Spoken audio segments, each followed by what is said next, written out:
जल्दबाजी में बीजेपी है मुख्यमंत्री जी को, नीतीश जी को कुर्सी से हटाने के लिए।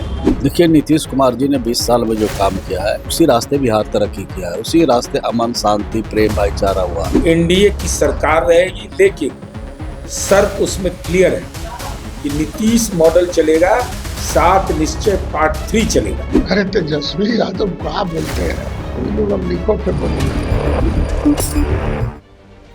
अगले एक हफ्ते में बिहार की राजनीति में तेजी से बदलाव के संकेत मिल रहे हैं। माना जा रहा है कि 9 अप्रैल को असम, केरल और पुडुचेरी में मतदान के बाद बीजेपी का पूरा फोकस बिहार की राजनीति पर होगा।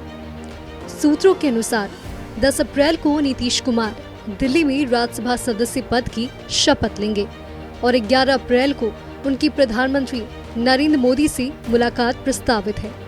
माना जा रहा है कि इस मुलाकात के और 2-3 दिनों के भीतर नीतीश कुमार मुख्यमंत्री पद से इस्तीफा दे सकते हैं और नए सरकार के गठन की प्रक्रिया शुरू हो जाएगी। वैसे जेडीयू के कई नेता अभी भी नीतीश कुमार की कुर्सी छोड़ने को लेकर सहज नहीं है और उनके राज के खत्म होने की बात स्वीकार नहीं करते। वहीं पार्टी के भीतर निशांत कुमार को सीएम बनाए जाने की मांग भी तेज हो गई है। कोई एग्जैक्ट तारीख मालूम हम लोग को नहीं है कि क्या तारीख हो। अखबार में मीडिया में देखते हैं कि 10 तारीख छपा हुआ है, चल रहा है। तो जब तक कोई ऑथेंटिक बात नहीं होती है तब तक आ नहीं जा सकता। देखिए, नीतीश कुमार जी ने 20 साल में जो काम किया है उसी रास्ते बिहार तरक्की किया है, उसी रास्ते अमन शांति प्रेम भाईचारा हुआ है। लेकिन जब राजनीतिक फैसला ले चुके हैं तो उनके समर्थक शुभचिंतक का काम है कि उनके साथ खड़े रहें, उनके साथ मिलजुल कर काम करें। लेकिन वो ये भी कहा है उन्होंने कि मैं बिहार छोड़ के नहीं जा रहा हूँ। बिहार से जो हमारा रिश्ता है, बिहार से जो लोगों का प्यार और मोहब्बत मिला है उसको भी हम आगे बढ़ाएंगे और आपके साथ साथ मिलके काम करेंगे। दावा कोई भी कर सकता है, लेकिन अभी तो केवल यही तय है कि नीतीश कुमार जी के मॉडल पर ही सरकार चलेगी। नीतीश कुमार जी राज्यसभा जा रहे हैं, एनडीए की सरकार रहेगी, लेकिन शर्त उसमें क्लियर है कि नीतीश मॉडल चलेगा, 7 निश्चय पार्ट 3 चलेगा। इससे दाएं बाएं नहीं, क्योंकि यह कैबिनेट का निर्णय है, जनता का जनादेश है, उसके अनुरूप चलेगा। इसलिए अंदर खाने की बात का कोई औचित्य नहीं। वैसे राजनीतिक विश्लेषकों की माने तो बिहार में 89 विधायकों के साथ बीजेपी वर्तमान में सबसे बड़ी पार्टी है। ऐसे में नीतीश कुमार के हटने के बाद मुख्यमंत्री पद बीजेपी के खाते में जाना तय माना जा रहा है, जिसमें नीतीश कुमार के भरोसेमंद सम्राट चौधरी का नाम सबसे ऊपर है। चर्चा है कि जेडीयू की ओर से 2 मुख्यमंत्री बनाए जा सकते हैं। इस रेस में विजय चौधरी और निशांत कुमार का नाम सबसे आगे है।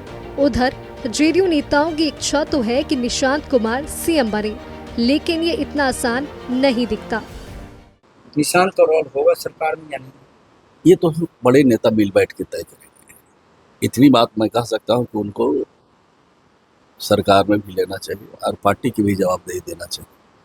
अरे तेजस्वी यादव क्या बोलते हैं, अब हर बात को उसका जवाब क्या दीजिएगा। सफेद झूठे बोलते हैं, अब झूठ का कोई हाथ पार होता है। तो बिहार के बाहर लोग जा रहे हैं, तो बिहार के बाहर के लोग इनका बात सुनता नहीं। जब बिहार के 14 करोड़ लोगों ने इनकी बात नहीं सुना तो बाहर कौन सुनेगा। ये लोग अब लिखो फेंको हो गए।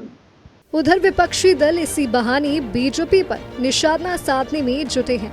राष्ट्रीय जनता दल का मानना है कि बीजेपी जल्द से जल्द सत्ता में बदलाव चाहती है और यह जनादेश का अपमान है।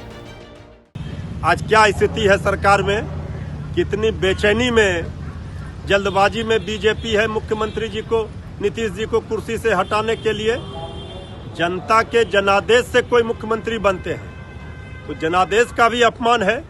जनता के बीच में तो मैसेज दे दिया कि आदरणीय मुख्यमंत्री जी अब इस्तीफा देंगे और माननीय मंत्री, वरिष्ठ मंत्री हैं सरवन बाबू, वो कह रहे हैं कि हमें पता ही नहीं है, ऊपर तक पहुंचाएंगे। फिलहाल मुख्यमंत्री नीतीश कुमार के राज्यसभा सदस्य चुने जाने के बाद बिहार में नई सरकार के गठन को लेकर सियासी हलचल तेज हो गई है।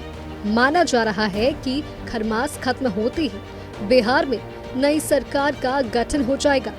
वैसे तो मुख्यमंत्री पद के लिए सम्राट चौधरी का नाम सबसे आगे चल रहा है, लेकिन नीतीश कुमार और बीजेपी की राजनीति हमेशा चौंकाने वाली ही रही है। चूंकि अगले विधानसभा चुनाव में अभी लंबा समय है, इसलिए किसी नए चेहरे पर भी दांव खेला जा सकता है।